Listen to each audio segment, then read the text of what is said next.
Hello, testing, testing.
Good morning. Welcome to the Maryland Public Service Commission's administrative meeting for the 22nd day of February 2023. When we last met 2 weeks ago, I said I'd have a story to tell with respect to retail suppliers, and I do have a couple stories to tell. But to begin with, as Commissioner Richard noted at our early February meeting, January was almost an all-time record high in terms of complaints that were received by this commission. I'm terribly disappointed that in the month of February, it's only the 22nd day, but it appears that we're on track for hitting a record number of complaints this month alone. I had one executive in my office yesterday, a leading retail supplier, who's responsible for 23 complaints year to date. 23 complaints. It was disappointing that this is a leading retail supplier in the state of Maryland. I will hold that supplier accountable. I do not expect to see any more complaints for the rest of the quarter. The identity of that supplier will be made public when the quarterly report for January, February, and March is revealed. Maximum enforcement continues to be underway. Cease and desist letters have been issued. Staff counsel has been working overtime. We have a number of probable cause hearings and show cause hearings coming up. And the CAD and CEU teams are doing their best to bring suppliers in line that are not currently in line. So my story, though, is that this is a sort of a personal story. Back in July of 2018, I explained that my retail supply for my electric supplier went up somewhere in the neighborhood of 72%. And I assumed full responsibility because I signed up for that contract. It was a variable rate, and it increased quite substantially. More recently, with my gas supplier, I noted that my rate recently went up not by 72%, but by 325%. Now, granted, I was on a fixed contract that had expired. I signed that contract a while back. I never received the renewal notice from my supplier, so I contacted them. It was resolved amicably earlier this week. But I would like to think of myself as one who's somewhat sophisticated in retail supply issues. And it's a warning, it's a concern, it's a flag for the average Joe who signs up for a rate to be aware of the terms and conditions, to set a calendar appointment, whether it be 12 months out or 2 years or 3 years when your contract expires, and recognize that your rate could go up 10% or it could go up 325%. Our suppliers, the reputable ones particularly, need to do what they can, what they should, to inform customers of what their options are at the end of their contract term. And to their credit, this retail supplier continued to earn my business, and I entered into a subsequent fixed term contract at a competitive rate. But the Commission will continue to commit the resources necessary to get this job done. And we are a cooperative agency. I encourage retail suppliers who have any questions to reach out to our Consumer Affairs Division and the Compliance and Enforcement Unit. And we're proactive. We've been proactive for the past 5 years.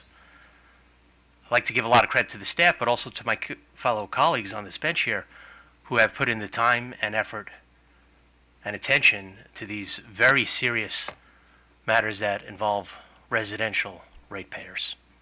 I'm not concerned with retail choice in terms of commercial and industrial ratepayers. And because we're a cooperative agency, we work cooperatively with our sister agencies that have similar interests. I am concerned, however, with the People's Council. I am concerned that they are not being proactive with respect to partnering with this agency in terms of prosecuting, investigating, and pursuing retail suppliers who have done wrong. In fact, the People's Council has not brought a retail supply case to this commission in several years. The last one was in June of 2020. At the end of the day, we are not charged with protecting and representing the rights of residential ratepayers. We are the economic utility regulator. We balance the public interest with those of the utilities. So I would ask our partnering agencies, particularly People's Council, to focus on these residential ratepayers and how they are affected by retail suppliers who seek to cheat them, who seek to engage in deceptive practices, and to bring these complaints. We have, and this is a compliment, we have others who are working this desk overtime. One of them is a rather scrappy individual. Her name is Laurel Peltier. She runs a group called the Energy Supplier Reform Coalition. Works at soup kitchens and other social services agencies, informing people of what happens if they have a retail supplier on their bill, what rate they're charged, are they being overcharged, are they receiving value. This one individual has done a tremendous amount in terms of consumer advocacy with respect to these issues. Unfortunately, while the People's Council hasn't brought any cases lately, they have been active, very litigious, in suing this agency when they feel that the agency hasn't gone far enough in prosecuting retail suppliers, which is rather ironic if you ask me. We are in court as effectively the defendant on a number of retail supply cases currently. And that uses valuable resource agencies of both the Public Service Commission and the Office of the People's Council. That's not good for taxpayers. That's not good for ratepayers. It ties up my attorneys when we could be prosecuting and investigating other retail suppliers. Instead, we're tied up in court. That's not the way to do business.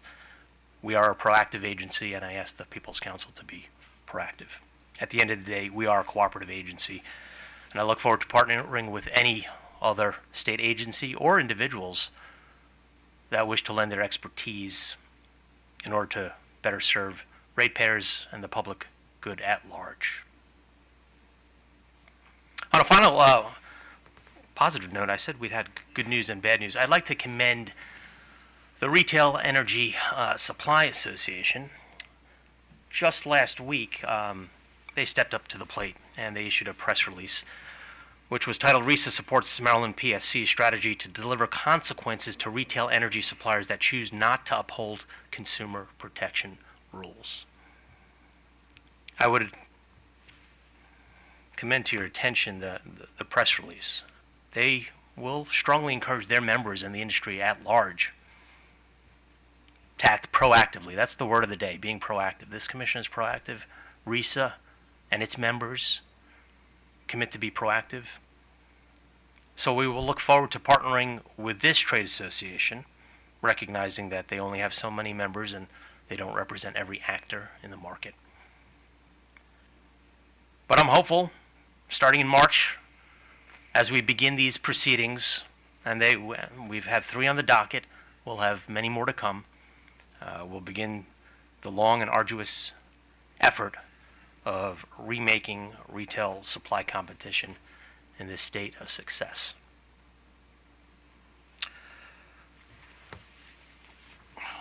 With that, we will begin today's meeting. Good morning, Mr. Secretary, Commissioner O'Donnell. Mr. Chairman, I just wanted to add something, because I agree with everything you said, but of particular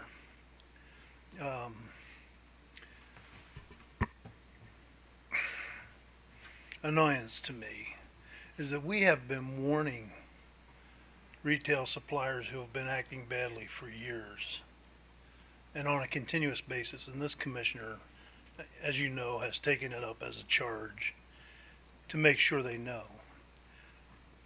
But it seems like they've gone in the exact opposite direction. Not only have they ignored those warnings with regard to their activities, they've gotten worse, and they've seemed to thumb their finger at the state of Maryland through this commission and through the laws of the state. And that is annoying to me, because it's not just us in terms of a regulatory entity. It's the citizens of the state of Maryland. You talk to a former legislator who wants to see a private for-profit entity thumbing their nose at the citizens of this state by cheating them, swindling them, or otherwise disregarding the protections put in law for them. And it's not going to be a pretty sight. There's frustration in Annapolis in this regard.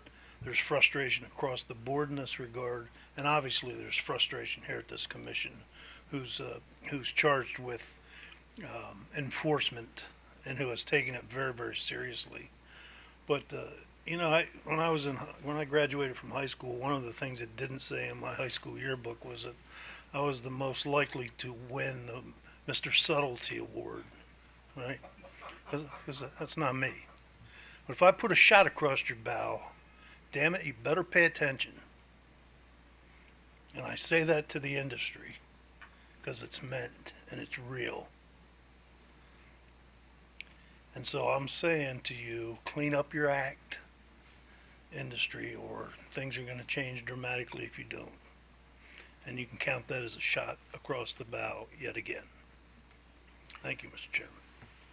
Thank you, Commissioner. Commissioner Linton is feeling under the weather today, but as we heard him previously state, some suppliers in the past have viewed Maryland as the backup wallet, and those days are over. Good morning, Mr. Secretary. Morning, Mr. Chairman. Did you want to approve the minutes from February 8th? Thank you. Thank you, sir. We were off last week, off bench. Our last meeting was on February the 8th. All in favor of approval of the minutes, please say aye. Aye. The meeting minutes are approved. Mr. Chairman, there are 4 items on today's consent agenda. Item number 1 is an interconnection agreement between Core Communications, Inc. and Verizon Maryland, LLC. Item number 2 is notification of new financing from PEG Bandwidth Maryland, LLC and Unity National, LLC. Item number 3 is a request from Novo Energy Services, LLC to cancel its electricity supplier license. And item number 4 is a notice of cancellation of bond from Travelers Casualty and Surety Company of America regarding BKE Mechanical, Inc., DBA BKE Energy, Inc. Thank you. Seeing no questions, I would move that with respect to item number 1, that we approve the final executed interconnection agreement. With respect to item number 2, I move that we note the new financing. With respect to item number 3, I move that we approve the cancellation request. And finally, with respect to item number 4, I move that we cancel the company's electric supplier license.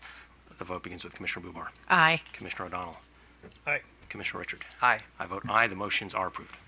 Mr. Chairman, item number 5 consists of revised tariff pages from Verizon Maryland, LLC. Thank you. Do we have counsel for Verizon with us? Mr. Thomas, why don't we have Verizon with us? I apologize, I'm not sure. Commissioner. All right, Verizon, if you're listening, well, if we have questions that you can't answer, Mr. Thomas, we'll call Verizon back separately. Good morning. Good morning, Mr. Chairman and Commissioners. Evan Thomas, on behalf of staff, on January 30th, 2023, Verizon Maryland LLC filed a proposal to increase its month-to-month rate for business, individual line, or private branch exchange trunks by $1.75.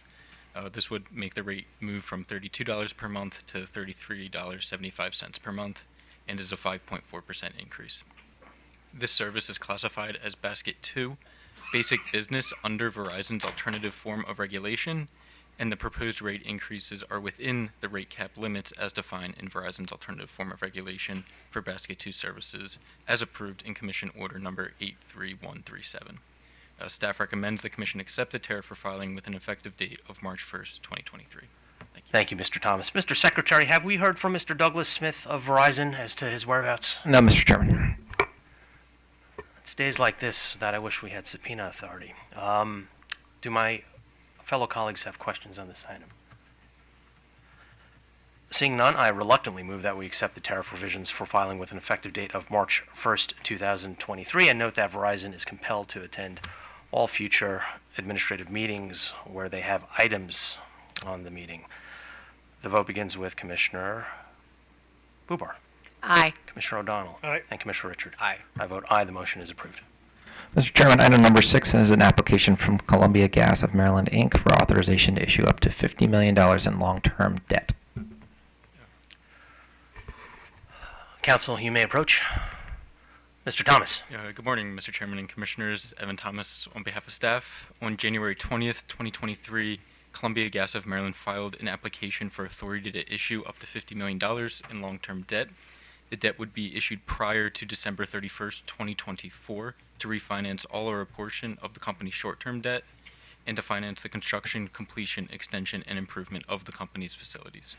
Under Public Utility Articles Section 601 or 6101A2 and 6102B, a public service company that operates in Maryland may not, without prior commission authorization, issue debt that is payable wholly or partly more than 12 months after the date issued. The information in the application and in Columbia's responses to questions posed by staff regarding the anticipated use of the funds that would be raised by the proposed debt issuance satisfies the standards of the Code of Maryland Regulations and the Public Utility Articles of the Annotated Code of Maryland. Staff recommends that the Commission grant the application and issue a final order in compliance with COMAR 2007-0402C, authorizing Columbia to issue up to $50 million in long-term debt. Thank you. Thank you, Mr. Thomas. A significant debt issuance approval here. Office of People's Counsel. Is Office of People's Counsel here? The Office of People's Counsel just walked out? Oh. Do we have any representative from the Office of People's Counsel? All right, we'll move on. Mr. Gallagher for the utility. Theodore Gallagher on behalf of Columbia Gas. Thank you for opportunity to hear today. If there are any questions from the bench, I'll happily entertain them. Thank you, Mr. Gallagher. I will turn to my colleagues on the application for authorization. Question. Commissioner O'Donnell, then Commissioner Bubar. So talk to me about the relative cost of the debt you have with respect to the debt you want to take on to retire it. What's the interest rates relative to each other? I don't have an answer to that question in front of me. You're going to retire, I'm sure, I could be wrong, but I'm sure you're going to retire less expensive debt for more expensive debt. As far as long-term debt goes, these funds will not be used for the retirement of long-term debt. There may be some short-term debt that gets retired, but not long-term debt. Okay, well, it's debt nonetheless. So you're going to retire. Don't get hung up on short-term and long-term with me because I'm not playing games. I want to know if you're replacing more expensive debt with less expensive debt with more expensive debt. And I don't play word games, sir, so just straight up. To my knowledge, we are not. We would be taking on new debt, but without replacing debt. So I think the staff said that they was going to retire some existing debt. Short-term debt, sir. So you're saying different things. Yeah, short-term debt. As I said, we're not retiring long-term debt with the issuance of the new debt. I didn't specify long-term or short-term. I I specified debt. Yeah, I do not know because at this time, under the application and the staff's analysis, it's possible that we could retire some short-term debt, but it hasn't been determined yet. So at the time that would happen, then we'd know the answer to the question, and all of it would be subject to prudence reviews when Columbia attempts to. So when was your current debt authorized? Pardon me? When was your current debt limitation authorized? It expired at the end of 2022, so it was authorized, I think, in September of 2020. It was November 30th of 2020 in Order 89670. And how much of that capacity did you utilize? We issued 35 million out of 40 million authorized debt. And you're going to replace that 35 million debt with new debt. Is that right? No. Explain. That long-term debt is is going to continue for. So it's going to be 30-year period. cumulative. It's going to be an incremental increase in the long-term debt. That is probably fair to say. What I'm trying to get at is, and I find it difficult, with all due respect, Counselor, to try to get there with you sometimes, is with the rate increases that have been happening with regard to debt from the Fed, are you incurring more expensive debt at the company, which not my ratepayers, but the ratepayers of Maryland in your service territory will have to pay? It is possible that the issuance of debt track what the market is for the issuance of debt at the time. So if in the coming 2 years that there's an increase in the factor that we use to determine the rate, it is possible that it would be more expensive. I think it's probably more than possible. It's highly likely. It's likely. And I'm trying to figure out ballpark how much more would have had to go down this road, and I'm not getting any closer to what I'm trying to find out. Well, again, I mean, there's a factor that's used to determine the debt at the time it's issued, and it's tied to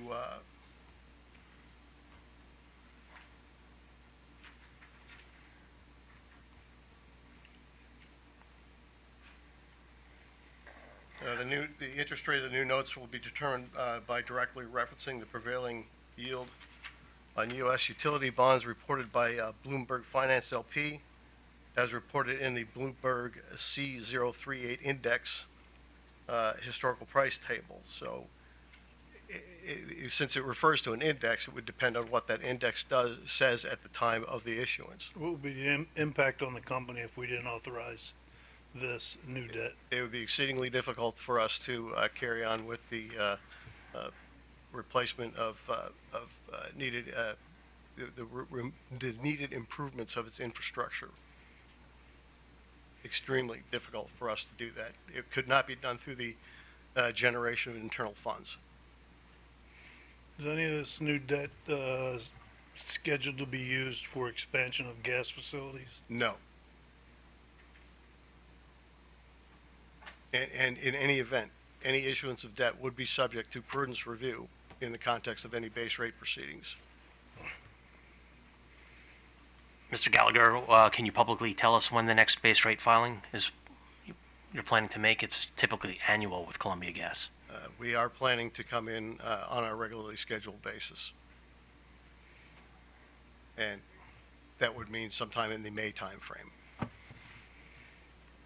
I have no more questions, Mr. Chairman. I feel like I really didn't get to the dialogue I wanted to get to, but that may indicate to me how I should vote. Thank you, Commissioner. Mr. McAuliffe has something. Oh, Mr. McAuliffe, sorry. Haven't been looking on your side of the room. No problem, Good morning. Mr. Chairman and Commissioners. Jim McAuliffe on behalf of staff. Just to clarify some of your questions, Commissioner O'Donnell. If any short-term debt is retired based on this long-term debt, 100% the long-term debt would be more expensive. Short-term debt is usually,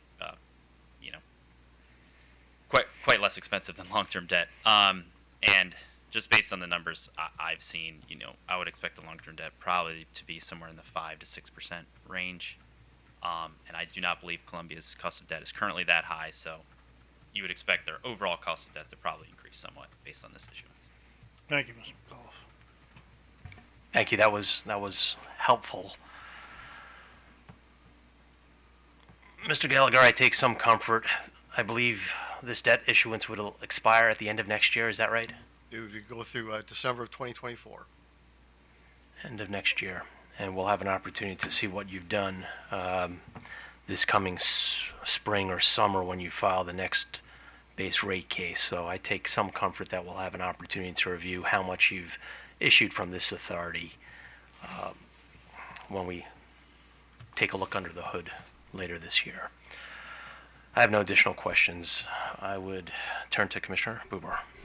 Thank you. Actually, one of my questions was asked by Commissioner O'Donnell, which was what would be the impacts of not approving this request, so thank you. So the company notes that they don't have a list of 2024 projects, but estimates that this debt will be needed. Can you just kind of clarify a little bit on how you came to that conclusion? That's consistent with the projects that we've submitted for within the context of the STRIDE program and supplemented pursuant to the Commission's directive a couple months ago. And that's consistent with our past practices where we have a roster that goes into the coming year, but we have an idea about our expenditures, but we haven't specifically come up with a roster of projects for the year beyond. Okay, thank you. I have another question. Can you talk a little bit about what the leakage elimination process is? I think that was part of what you had explained that the debt might be needed for, but really where I was trying to go with this is last week we did not have a meeting because there were some national meetings that we were part of, and Department of Energy was present in a lot of ways at those meetings. And so I learned a lot from DOE from their loan program office. And they actually are very interested in providing low interest loans to utilities, particularly in Maryland. And they talked a lot about the loans being able to actually address greenhouse gas emission reduction activities for gas lines. So I was just wondering if you had looked at all into what DOE is offering. It's a relatively new program, so I imagine you, just like I, are learning about this, but I just wanted to plant that question.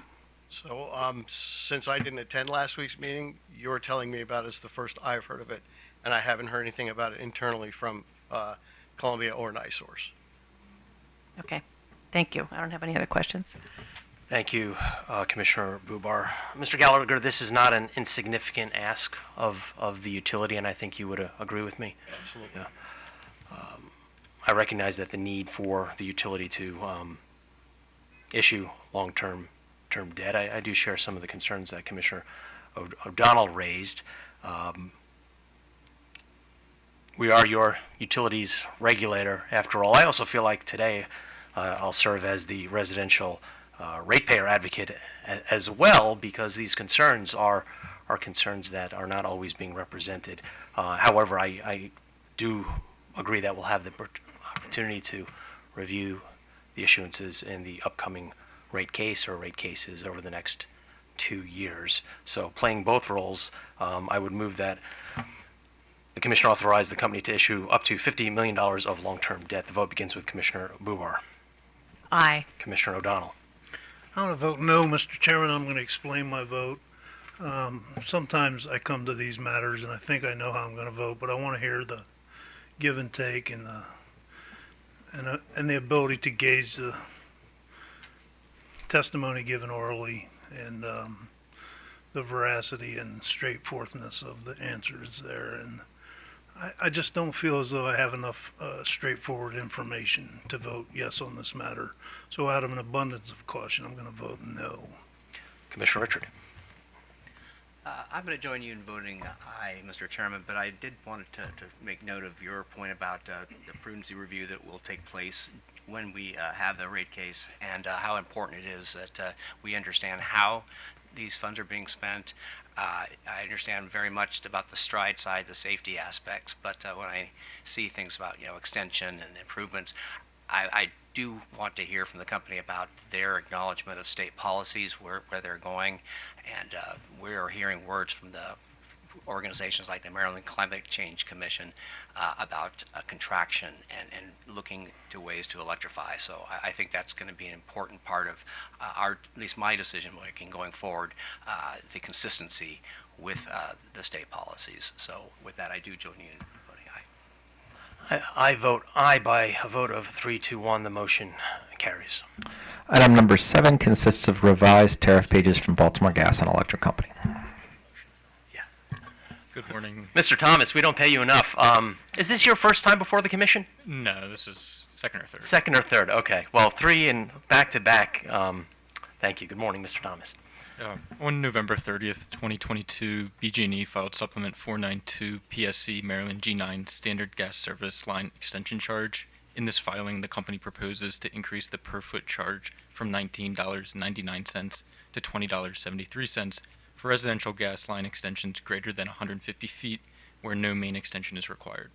For residential gas extensions up to 150 feet where no main extension is required, no charge is necessary and the standard charge will remain $0. I do want to make one correction to the buck sheet. I noted that the company is proposing new language for service extensions with an increase in load where both standard and non-standard applications are present. This is a mistake on my behalf, and the language is already present in the tariff, and it has just simply been moved to an additional page. So please disregard all comments related to that. However, though, the company is proposing to remove service line extensions from over high pressure mains from the standard charge, as their cost is significantly higher than extensions from non-over high pressure mains, and these over high pressure extensions represent only a handful of projects each year. The customer charge for these over high pressure extensions will be determined on a per project basis. The increase in the additional per foot charge for extensions greater than 150 feet previously mentioned is due to a new 5-year average of contractor standard unit bid prices. And so this new 5-year average price now excludes 2018's price and now includes the 2022 price, which is slightly higher. The estimated impact on the estimated impact of the increase in charge for the service line extensions greater than 150 feet is roughly $64 per extension, and this only applies to a small subset of extensions where there's about 30 or so that fall into this category each year. Staff recommends the Commission accept the proposed tariff for filing with an effective date of March 1st, 2023. Thank you. Thank you, Mr. Thomas. And just to be clear, this applies only to residential? That's correct. Thank you. Office of People's Counsel. Is Office of People's Counsel not present on this item either? Could you please approach the podium?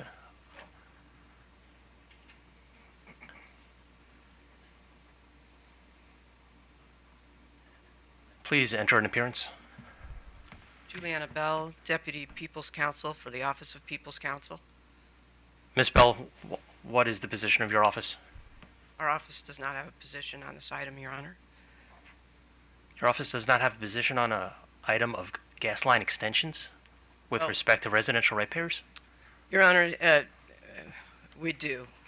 Well, let's hear it. In the overall, we do have a position on gas line extensions. I think you're familiar with it. We have weighed in on previous gas line extensions.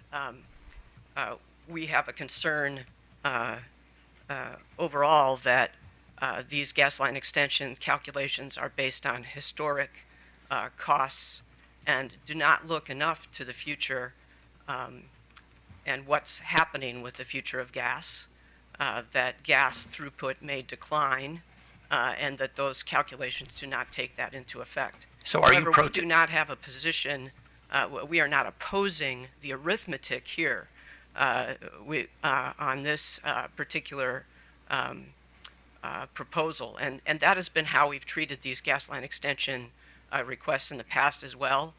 We've pointed out that we believe that the reliance on historic calculations without regard to declining throughput likely happening in the future is probably not the way to go about these calculations, given the changes that are already happening, a move to electrification, and an expectation of lower throughput in the future. However, we did look at this filing and don't have a problem with the arithmetic in the filing, and we also recognize, and though I can't go into the detail on it here because it is pending before the Commission, but we recently filed a petition with the Commission that addresses many of these issues, asking the Commission. Well, let's talk about the issue on the docket today. So you do not oppose or support the rate increase? we do not oppose the increase based on the calculations that the company has made in the gas line extension proposal before you today. No, That's a very lawyerly response, Ms. Bell. we do not oppose the proposal today. We did, frankly, tee up a letter to file today, and that letter would have said that we do not oppose the proposal here today, but we encourage the commission to think about gas line extension policy going forward. Why wasn't the letter filed today? We have a deadline. Well, Your Honor, we did not want to take a position that I think it was related to the fact that we just filed the gas petition and these larger issues. We've asked the commission to weigh in on the larger issues. Ms. Bell, I don't buy it. Just because you have a petition pending with this commission does not absolve the People's Council of representing residential ratepayers in this proceeding today. Do you Well, agree? Well, I think that Your Honor, I agree that we are tasked under the statute with representing residential ratepayers, and I think we do that with great effort and Zealousness. Thank you for the word, Your Honor. And I, we'd also like to comment, if we have an opportunity later in the meeting, on the comments you made in your opening remarks. No, this is not time to. There's no rebuttal time here. Well, that's our position, Your Honor. We are not opposing the math that the company's done under their current the current rubric under which they calculate gas line extension requests. But we are concerned that going forward that gas companies should be paying attention to the throughput changes that are to come and not basing future year calculations only on historic dollars. Those things I think we've raised before the commission before. That's our comment today. Thank you. And As you well know, the commission is undertaking an electrification study that will look at this very issue, and I think all of our gas utilities in the state are well aware of state policy's movement towards electrification. That said, I'm still concerned with the fact that this letter for item number 7, it's going to be filed late. Is that right? It is not, Your Honor. It's entirely the People's Council's business when it files a letter and when it doesn't. The only point of that letter, as the only point of my statement today, is to state that we don't oppose the increase that is being requested here today, but we'd like the commission to focus on gas line extension policy going forward, and as part of the overall issues related to electrification. And I think Ms. Bell, I am the biggest environmentalist on this panel, I would argue, and I agree with the movement to reduce our GHG emissions. And I also agree with you that it's the Office of People's Council's business to file whatever it wants, whenever it wants. However, if you're filing comments with respect to item 7 after this commission takes a vote, I would suggest to your office just to save the time and don't file the comments. Yeah, we decided not to file that letter, Your Honor, but I've essentially, I think, communicated what would have been in it. That we don't oppose this request, but we encourage the commission to think about the gas line extension policies and declining throughput in the future, and encourage gas companies to think about that as well. Thank you, Ms. Bell. Your response is on the record. Thank you. We'll turn to counsel for the utility. Good morning, Ms. Sikora.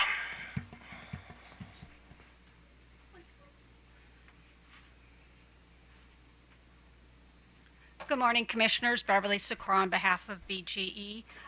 Just want to say again, staff's questions have made us look into our calculations and methodologies, a little more deeply than we had, and because of those, we are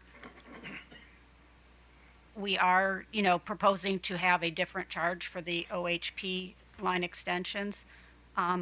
Just to put a little context in this to remind folks, we proposed this kind of standard charge many years ago because you have customers who are on a main who, for whatever reason decide, hey, I want to get gas. And for the most part, when there's already a main, the costs to get from the house to the main in the street are not significant. Most of the hard work has been done, the big costs have been incurred. And so under our old methodologies, we had to do an individual calculation for every single customer. And, customers found that very frustrating that they, didn't know how much it was going to cost. They'd have to wait for us to come out, do, all the different math, do all the things. And so, we put this in there for an ease to customers to kind of give it, and looking at it though mathematically to make sure that there were no issues with subsidization or that. So, again, we're very much in favor of staff's recommendation to kind of, break down the different types of these extensions as staff, requested, to look to see, hey, are some more expensive than others and not as economical. We had kind of looked at them all together, everything under 150 feet. But, we think it's very much worth, doing a deeper dive and, slicing and dicing the numbers a little bit differently. And, we made the change accordingly when we realized that, yeah, the OHP ones are significantly more expensive, and so they should be treated differently. Thank you. Questions for the parties? Seeing none, I would move that we accept the tariff provisions for filing with an effective date of March 1st, 2023. The vote begins with Commissioner Bubar. Aye. Commissioner O'Donnell. Aye. Commissioner Richard. Aye. I vote aye. The motion is approved. Item number 8 is a request from KD Solar Maryland LLC for solar renewable energy credits for co-located solar systems in Howard County. Good morning, Mr. Taborski. Good morning, Mr. Chairman.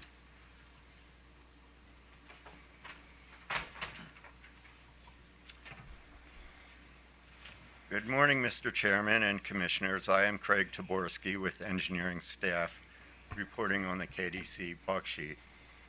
In mail log number 300403, filed December 5th, 2022, KDC Solar Maryland LLC requests solar renewable energy credits for 3 co-located solar projects in Howard County.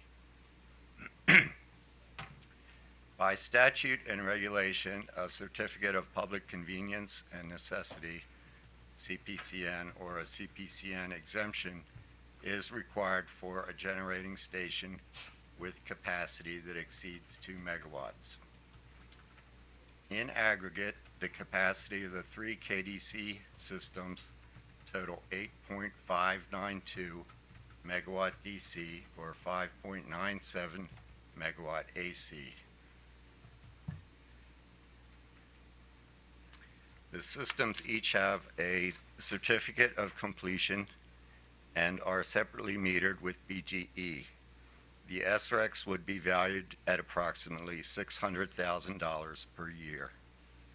Staff notes that Howard County filed a letter of support for the projects and is net metered for the electrical output. Need to take a break. Take a sip of water, Mr. Taborski. We have a lot of people in the room still today, and maybe they're all staying for the rulemaking session, RM77, which will occur 10 minutes after the conclusion of today's administrative meeting. Did I buy you enough time? I think so, thank you. Staff has reviewed the legal implications and precedents for co-location of solar projects in Maryland and does not believe that co-location is acceptable under the current law. However, staff expects to see more co-located projects in the future unless the Commission establishes a clear interpretation of the law that prohibits such projects. Staff usually does not become aware of these projects until application for SRECs is made. Staff notes that there is pending legislation on the co-location issue and seeks Commission guidance on the KDC projects and others.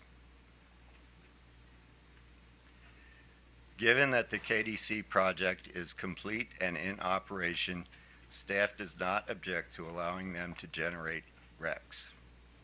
Commission staff recommends that the Commission direct the applicant to reapply through the solar portal for SRECs for the separate projects with an understanding that, assuming all is in order, the SRECs will be approved by staff with a start date to be determined by the Commission. Staff further recommends that the Commission clarify that on a going forward basis, except where explicitly permitted by statute or regulation, the nominal subdivision of facilities built on a single site or adjacent sites into separate 2-megawatt facilities cannot be used to circumvent the requirement for these facilities to obtain a CPCN. Thank you. Thank you, Mr. Taborski. Is Howard County present?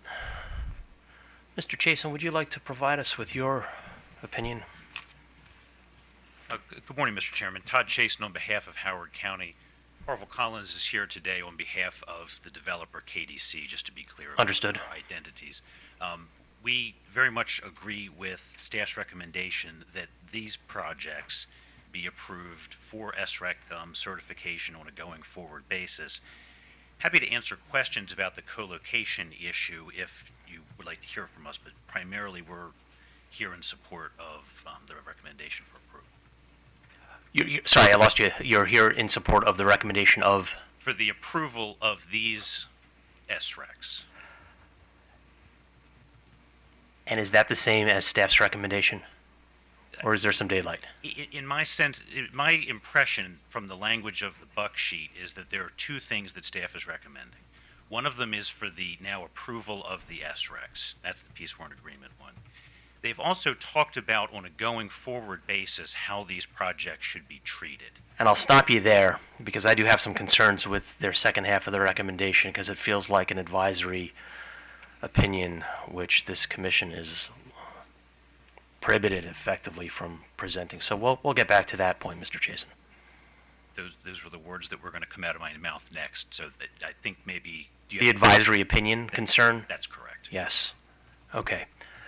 Thank you. Before we turn to the developer represented by Mr. Collins, is there anybody, the resource agencies, do you have a position? And if you don't, you could sit down. We're just here to answer any questions, Your Honor. Sandra McLemore on behalf of PPRP. Sandra McLemore on behalf of PPRP, only here to answer questions. Mr. Collins.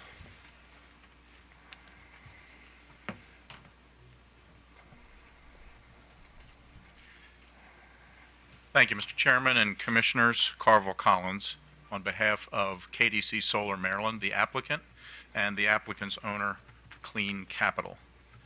Let me start by thanking the staff for its recommendation, the first recommendation, that the applications for each of our 3 projects in Howard County are to be approved. Staff also recommends that the Commission determine an effective date of that approval. As requested in our initial filing with the Commission back on December 5th, we are seeking an approval today with an effective date of October 12th of 2022 to coincide with the date the applications were submitted into the Commission's solar certification process system portal. We are requesting the October effective date because we sincerely believe we have submitted, both in our original portal submissions and again in our more recent filings with the Commission, all the necessary and relevant information on each of these projects in strict accordance with current Commission orders, regulations, and precedents. Without the October effective date, the applicants will be materially impacted because since October 12th of last year, these 3 projects combined have generated in excess of 2.2 million kilowatt hours of electricity, pursuant to their contractual obligations to Howard County. In connection with our request for an October effective date, we are also respectfully submitting that any reapplication through the portal is not needed, because in any reapplication by KDC Solar, nothing new or revised would be provided. We would be filing all of the same information we have already submitted from October 12th to the present.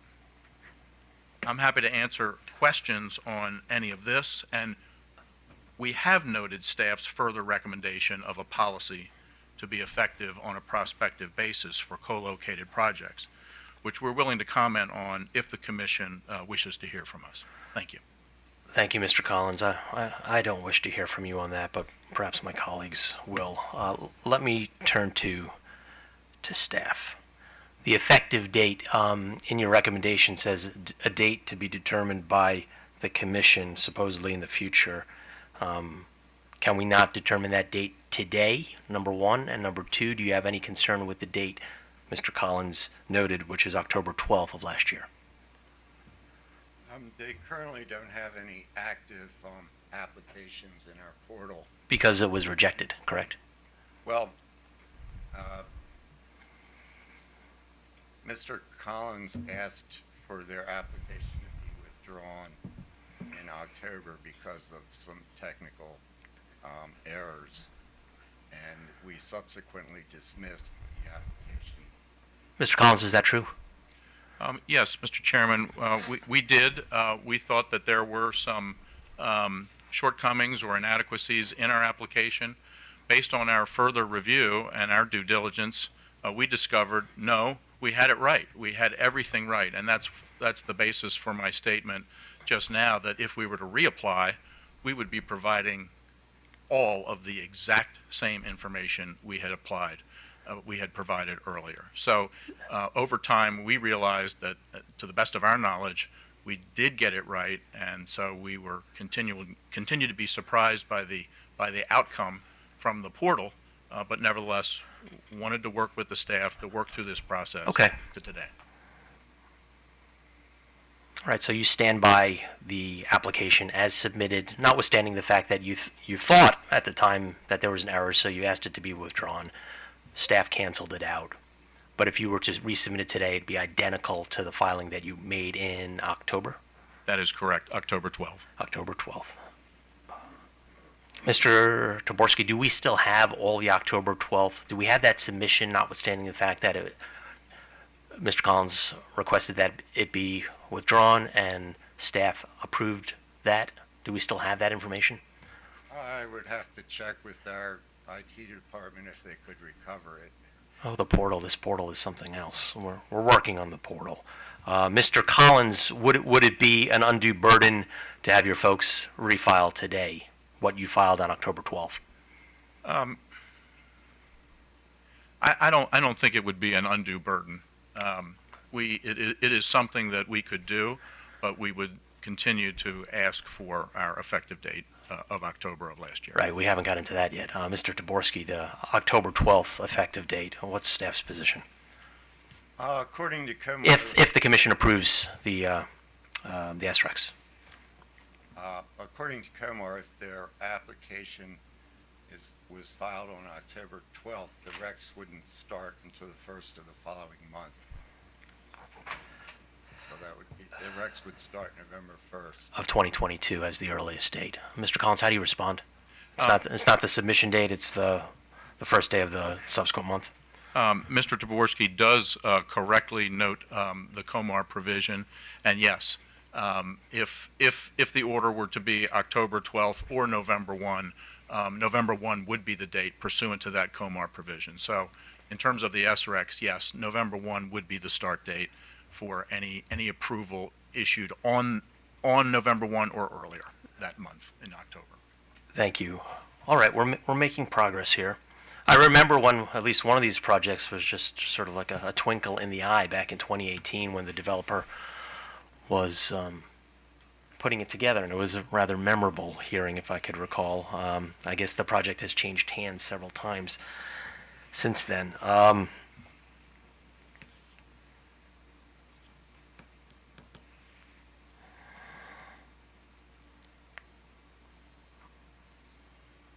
All right, so Mr. Collins, just to be clear, that your position is that your client will be able to go through the process. There'll be some burden of re-entering the information into the solar, our solar SREC portal.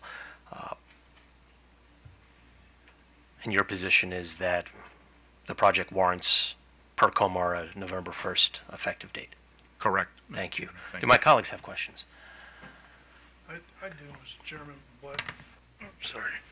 I have questions, Mr. Chairman, but I need Ms. McLemore here and her client from PPRP, and she's not in the room right now, so I'll defer to anybody else that has questions. Okay, perhaps she'll be back. She left Mr. Kelly here, so she hasn't gone very far. Just so Mr. Kelly, sit tight or send her a text. I think it's fair to say that we've had somewhat of a checkered past, and it's becoming more clear with legislation and with some of the rulemakings, RM74, RM72. Here we have the county with its permitting authority on record, as well as PPRP, stating that these are three separate metered projects that are co-located. And I frankly don't see any violation of law or regulation by approving the SRECs as requested by the developers today. And I don't have additional questions, but I'll turn to Commissioner O'Donnell. So, Mr. Chairman, thank you. I was going to ask PPRP first and then come back to the developer, but I'll just go to the developer first to get your perspective. Mr. Collins, you and I have known each other for a long time. You have a long history of practicing before this bench, decades, and you're a recognized expert in regulatory law in this sphere, I think. So, give me your perspective on why we have a CPCN process, what that CPCN process does, and why we say above a certain threshold you must go through the CPCN process. Why does that exist? Commissioner, that's an interesting question. It does involve the history and evolution of the policy. I don't know if there was any scientific basis for selecting the 2.0 as the threshold, but I recall that there was some judgment, some determination that the commission would handle matters involving projects of a certain size, and smaller sizes would be handled through another process that rarely comes to the commission, but is handled by the staff and by the engineering division and other divisions within the commission, but not in an evidentiary proceeding before the full commission. Maybe that's in the same way that some matters come before the public utility law judges and some matters come before the full commission. There simply has been a line drawn for probably judicial economy and for efficiency. And here's what I believe has happened. In the case of the CPCNs, there is a great deal of input coming from many state agencies, and it all comes before the full commission for a decision.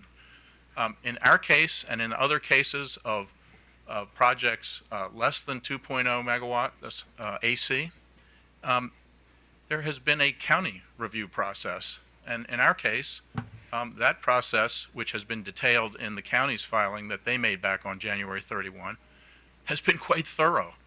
We have touched on an array of impacts and factors and conditions, from stormwater management, erosion control, impacts on vehicles. We've even touched on things that do not involve county review, such as aviation impacts. But my client has gone to the FAA and received and obtained an approval from the FAA for these projects. So either path, there is substantial scrutiny on these projects. There is substantial public input. and I'm sure the county could give you more detail, but having gone through the process, we would confirm that that process was rigorous and complete and thorough. Undoubtedly. But isn't it true that a developer such as you represent here, who voluntarily goes through that rigorous process, is not required to go through that rigorous process? But a CPCN is a statutory requirement to go through that process, and therein lies the difference. One developer could say, I'm not going to the FAA, I'm not going to do all this extra rigorous stuff. I don't have to. Law doesn't say I have to, and I'm not. You did in this instance. But a CPCN process requires it. Isn't that what generally a CPCN ensures, that the public interest, whether it's natural resources or agriculture or environmental concerns, air, land, and water quality, whether it's historical trust type of issues or aviation issues or economic issues, or you go right down the line, all the things that are on the consideration list in the CPCN process verify that it's in the public's interest. That is, the public's convenience and necessity to issue this certification is indicated. Is that not true generally? Generally, that is true, Commissioner. I totally agree. So what if we have a threshold above which you got to go through the mandatory process and below which you don't? Kind of discretionary, and the commission can handle it, which kind of makes sense to me. I'm glad we have, however they arrived at that 2 megawatts. That's not my concern, but there's some things that are de minimis that below you probably don't need as rigorous a look as larger scale industrial applications. Doesn't it make sense that you wouldn't want to find a loophole to avoid the more rigorous process of a CPCN by saying, we're going to string together a bunch of 1.99 megawatt developments, maybe 15 of them, make it just under 30 megawatts, but we don't have to get a CPCN. Does that make sense to you? In your example, Commissioner, I mean, you're talking about circumvention of the statute, and that is the furthest thing from what we intended. We set up individually metered, individually registered with individual account numbers, several projects that happen to be on the same parcel of land, but we never started as a 6 megawatt and then decided, hey, wouldn't it be smart to split it up 3 ways into 3 1.99 megawatt units? And some others have done that, and the commission has considered that and has commented on scenarios like that in prior cases. But that is not us. We have been independent. We've had 3 separate independent units from inception of these projects. And they're all 1.99 megawatts. They are. To me, that's a red rocket, right? It's a red flare that says something may not be magical about 2 megawatts, but there's certainly something important about 1.99 megawatts. And guess what happened to us? We found a very rigorous process in Howard County. That's what we encountered. But this commission is not dependent on Howard County or Wycomico County or St. Mary's County or any other county in the state. Correct. We are not. But please be assured that there was no lack of public input. There was no lack of due process. There was no lack of scrutiny. But that was voluntary on your base, on your development.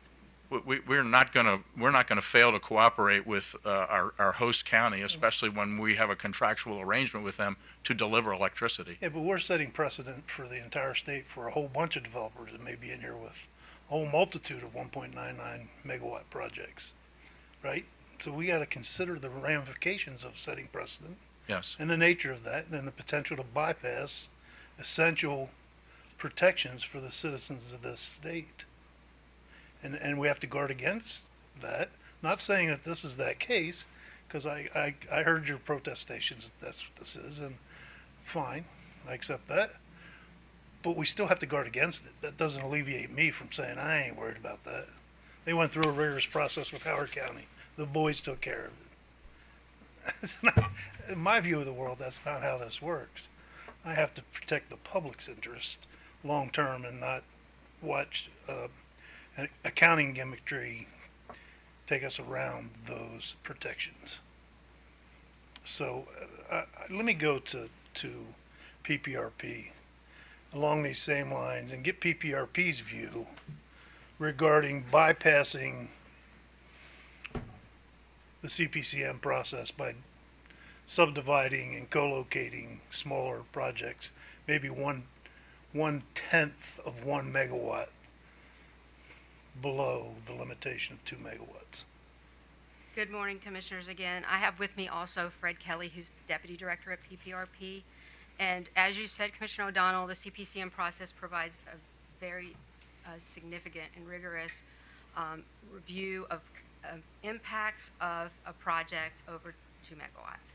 And the question here before us today that and I understand we're not necessarily addressing it today, is when co-locations are against the law or if they are against that statute or if they are not. I agree, we agree, PPRP agrees with staff that this issue needs to be addressed on a prospective basis. I don't know if we have the information all today to make that decision, but I agree that, that it does need to be addressed. As for the CPCM process, it provides a coordinated approach and it assures that certain things are done consistently throughout the state. If you go from a county to county basis, this is not provided. Decommissioning is not always addressed by counties, and glare analysis is not always addressed. There's environmental justice issues that are not always addressed. However, where that line is drawn is something that we need to, that we would like to understand. And in the future, if there could be some way that we could address that matter, that would be helpful. So I've been hearing that for years. We need to address that. I've heard it with Mr. Chasen. I've heard it with Mr. Collins. I've heard it with other developers. I've heard it with PPRP. I've heard it with our staff. But we never seem to address it. We just shuffled off and move on down the line. And this, to me, this is an important issue that we keep kicking the can down the road and never address. Because I agree with you, it needs to be addressed. I'm not sure, in fact, I'm certain that an advisory opinion in a motion is not the way to do it, but we need to address it. But if we were to approve this today without the advisory opinion language, we're not going to address it. We're going to kick the can down the road and we'll be back in here with another development saying we need to address this someday in the future. And we will not have addressed it. So does PPRP have a plan to address this? Does the administration have a plan to address this? Your Honor, I am not prepared to answer that question today. I can try to find out any information that we can on that. However, I would say that PPRP is here to assist in any way we can to help the Commission do what it needs to do to address the matter. Yeah. I mean, staff very clearly says in its buck sheet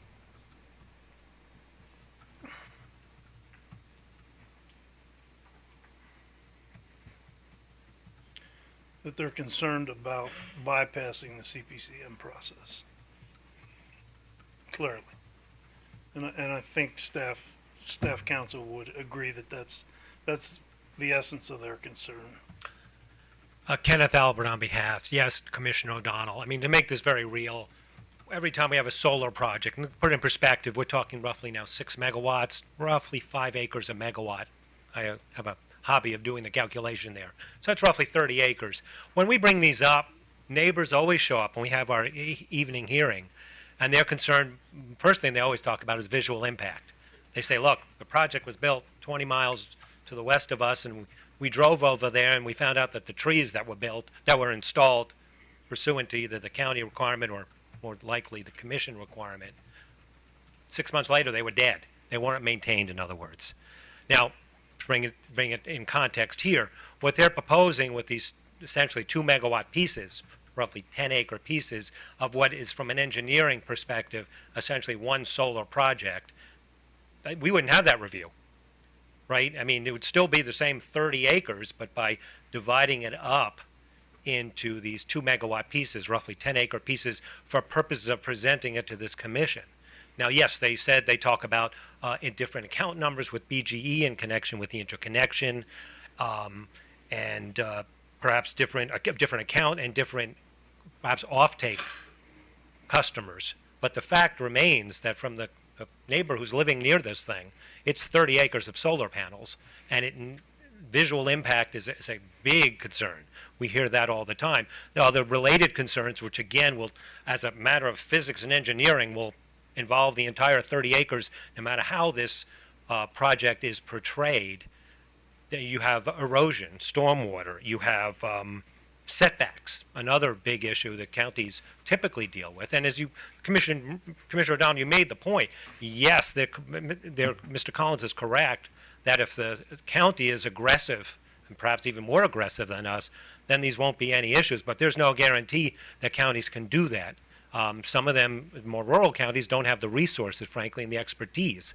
They rely on us. And of course, we also have a bond when it comes to decommissioning, because that's another question we always hear from from neighbors, is that all of a sudden they know of another project where the panels have become broken and it's no longer being maintained. So we have a decommissioning bond, which is strong protection to ensure that someone is there.